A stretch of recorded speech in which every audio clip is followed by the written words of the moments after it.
평안하신지요? 본문 말씀을 먼저 보시겠습니다. 누가복음 19장 12절에서 27절. 가라사대 어떤 귀인이 왕위를 받아가지고 오려고 먼 나라로 갈 때에 그 종려를 불러 은 10문화를 주며 이르되 내가 돌아오기까지 장사하라 하니라. 그런데 그 백성이 저를 미워하여 사자를 뒤로 보내어 가로되 우리는 이 사람이 우리의 왕됨을 원치 아니하노이다 하였더라. 귀인이 왕위를 받아가지고 돌아와서 은준 종들의 각각 어떻게 장사한 것을 알고자 하여 저희를 부르니 그 첫째가 나와 가로되 주여 주의 한 문화로 10문화를 남겨나이다. 주인이 이르되 잘하였다 착한 종이여 내가 지극히 작은 것에 충성하였으니 10고을 권세를 차지하라 하고 그 둘째가 와서 가로되 주여 주의 한 문화로 5문화를 만들어나이다. 주인이 그에게도 이르되 너도 5고을을 차지하라 하고 또 한 사람이 와서 가로되 주여 보소서 주의 한 문화가 여기 있나이다. 내가 수건으로 싸두었었나이다. 이는 당신이 엄한 사람인 것을 내가 무서워함이라 당신은 두지 않은 것을 취하고 심지 않은 것을 거두나이다. 주인이 이르되 악한 종아 내가 내 말로 너를 판단하노니 너는 내가 두지 않은 것을 취하고 심지 않은 것을 거두는 엄한 사람인 줄을 알았느냐. 그러면 어찌하여 내 은을 은행에 두지 아니하였느냐. 그리하였으면 내가 와서 그 별리까지 찾았으리라 하고 곁에 섰는 자들에게 이르되 그 한 문화를 빼앗아 10문화 있는 자에게 주라 하니 저희가 가로되 주여 저에게 이미 10문화가 있나이다.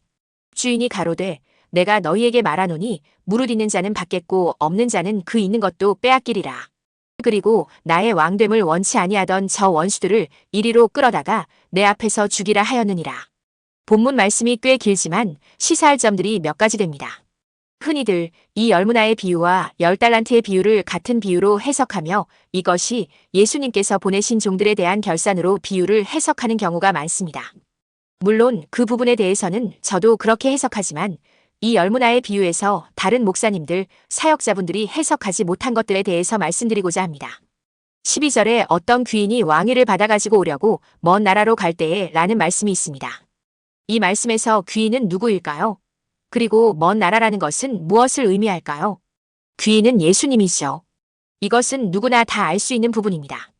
그런데 먼 나라로 가서 왕위를 받아가지고 오려고 떠났다라고 말씀합니다. 계시록에 보면 예수님께서는 이온 우주의 왕이 되신다는 사실을 알 수 있는 것이 바로 계시록 마지막 부분들에서 드러납니다. 지구의 불순 세력을 처치하신 후에 예수님의 신부와 혼인잔치를 하시죠. 혼인잔치의 초대함을 받았다는 것은 바로 다른 말로 휴거를 의미합니다. 그렇다면 본문 말씀 가운데 지구를 떠나 먼 나라로 왕위를 받아가지고 오려고 했다는 이 말씀의 의미가 무엇일까요? 저는 이렇게 봅니다. 시편에 이런 말씀이 있습니다. 시편 110편 1절 다윗의 시 여호와께서 내 주에게 말씀하시기를 내가 내 원수로 내 발등상 되게 하기까지 너는 내 우편에 앉으라 하셨도다. 이 말씀은 성부 하나님께서 성자 하나님에게 하신 말씀인 것을 우리는 알 수 있습니다. 여기서 원수는 누구를 가리킵니까? 제가 많이 말씀드린 바로 창세기 3장 15절의 뱀의 후손들이란 것을 알 수 있죠. 다시 원래 본문 누가복음 말씀을 보시면 지구를 떠나 먼 나라로 왕위를 받아가지고 오려고 떠나셨다는 대목에서 우리는 무엇을 알 수 있습니까?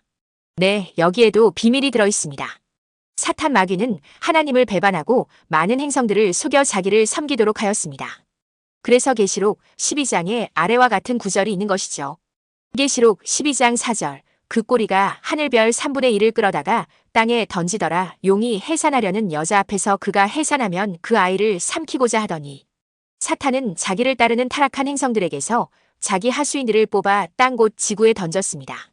왜냐하면 메시아 예수 그리스도가 지구에 태어났기 때문이죠. 사탄은 이 지구에서 하나님의 계획이 완성된다는 것을 알았습니다.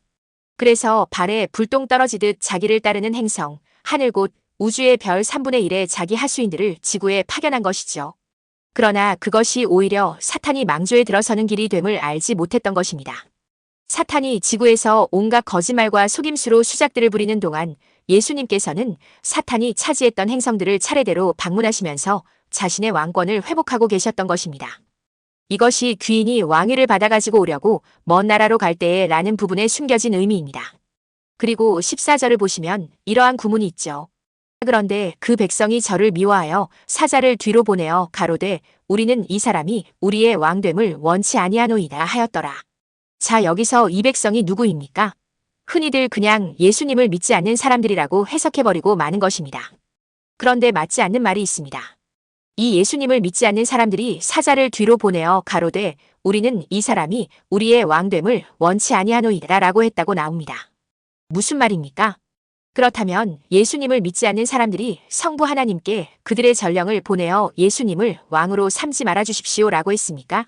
하나님께 전령 곧 본문의 사자를 보내어 그렇게 말했습니까? 여러분 주위에 예수님을 믿지 않는 사람들이 몰래 하나님께 전령들을 보내어서 예수님이 왕이 되지 않게 해주십시오 라고 사절단을 보냈습니까? 전혀 아닙니다. 14절에 그 백성이 저를 미워하여의 뜻은 영어 성경을 보면 증오하여라고 해석을 합니다. 예수님을 미워하는 백성이 누구일까요? 자, 다시 본문 말씀의 27절을 보십시오. 그리고 나의 왕됨을 원치 아니하던 저 원수들을 이리로 끌어다가 내 앞에서 죽이라 하였느니라. 이 백성들, 즉 예수님이 왕됨을 원치 않던 백성들을 예수님은 원수라고 지칭하였습니다. 원수가 또 나오네요. 제가 성경에 나오는 원수가 무엇을 의미하는지에 대해서 여러 말씀을 드렸지만 다시 설명드립니다. 창세기 3장 15절부터 이 원수라는 단어가 증거하는 내용은 바로 뱀의 자식, 마귀의 자식들입니다. 다시 읽어볼까요? 창세기 3장 15절.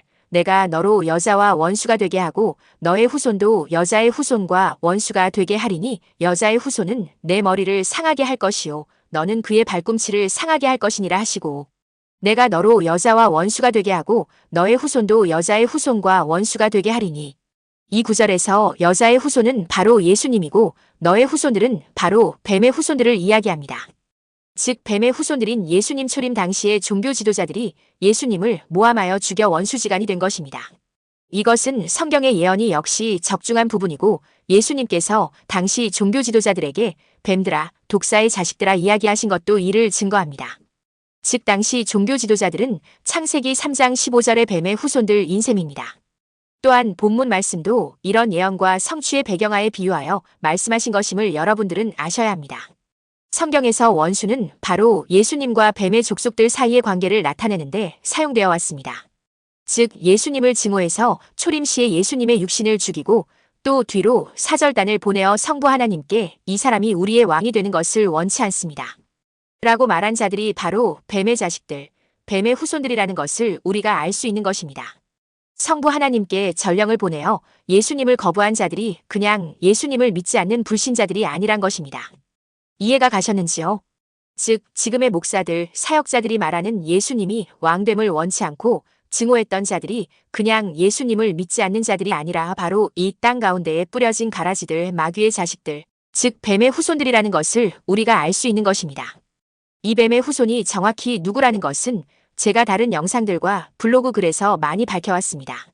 이것은 예수님께서 하신 여러 비유의 말씀들에서도 증거하는 바 이미 제가 보기에도 확증된 사항입니다. 예수님의 비유는 이래서 중요합니다. 그리고 그 의미들이 단어와 맥락으로 다 엮여져 있어서 한 비유가 풀리면 다른 비유도 이해가 가고 그렇게 깨달아지게 되어 있는 것입니다. 이제야 이해가 되셨는지요? 믿고 안 믿고는 여러분들께 달려 있습니다. 또 한 가지 이 열문화의 비유에서 알 수 있는 것은 바로 예수님께서 남겨두시고 간 종들에 대한 이야기입니다. 예수님께서 열문화를 벌었던 종에게 무엇이라 말씀하십니까? 네, 착한 종이라고 하시면서 열 고을 권세를 차지하라 라고 말씀하시죠. 이 말씀이 무엇인가요? 네, 예수님의 재림 후에 도래할 천년 왕국 시대에서 이 착하고 충성된 종된 자들은 자기들이 일한 만큼에 대한 권세를 차지해서 그 지역을 다스리게 된다라는 말씀입니다. 계시록의 말씀을 보시죠. 계시록 20장 4절. 또 내가 보좌들을 보니 거기 앉은 자들이 있어 심판하는 권세를 받았더라. 또 내가 보니 예수의 증거와 하나님의 말씀을 인하여 목배임을 받은 자의 영혼들과 또 짐승과 그의 우상에게 경배하지도 아니하고 이마와 손에 그의 표를 받지도 아니한 자들이 살아서 그리스도로 더불어 천년 동안 왕 노릇하니.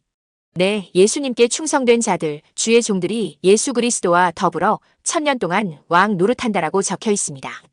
믿으십니까? 그때의 왕 노릇할 자들은 바로 예수님께서 이 지구를 떠나 왕권을 가지고 돌아오실 때에, 즉 예수님의 지구 재림의 때에 휴거되어 천사와 같은 영적인 몸을 입고 천년 왕국에서 왕 노릇하게 된다는 이야기입니다. 그 내용이 열문화의 비유와 엮여져 있는 것입니다. 제 영상과 블로그 글들을 처음 접하시는 분들은 제 다른 영상들을 보시고 또한 제 블로그 글들을 보시고 이 사항에 대해서 성경으로 증거함 받게 되시기를 바랍니다. 제 영상과 글들을 읽으시고 성경을 직접 찾아서 읽어보십시오. 창세기의 하와를 꾀인 뱀의 이야기부터 예수님 초림 당시에 뱀의 후손들이었던 예수님께서 뱀들아, 독사의 자식들아 라고 이야기했던 뱀의 후손들, 또한 알곡과 가라지의 비유에서 가라지들, 또 오늘 본문 말씀에서도 나온 예수님의 원수된 예수님을 증오한 백성들의 의미, 그리고 계시록 2장, 3장에서 나오는 초대교회를 핍박했던 마귀와 마귀의 사자들, 속이려 했던 자칭 유대인들, 자칭 사도들의 정체들 등등. 성경을 겉핥기식으로 읽어왔던, 눈이 가리워지고 귀가 멀었던 사역자들이 성경에서는 마귀에 대해서 그리 많이 이야기하지 않는다고 말하는 그 이유는 바로 그들에게는 이 말씀들이 가리워졌기 때문이란 것을 저는 말씀드리고 싶습니다.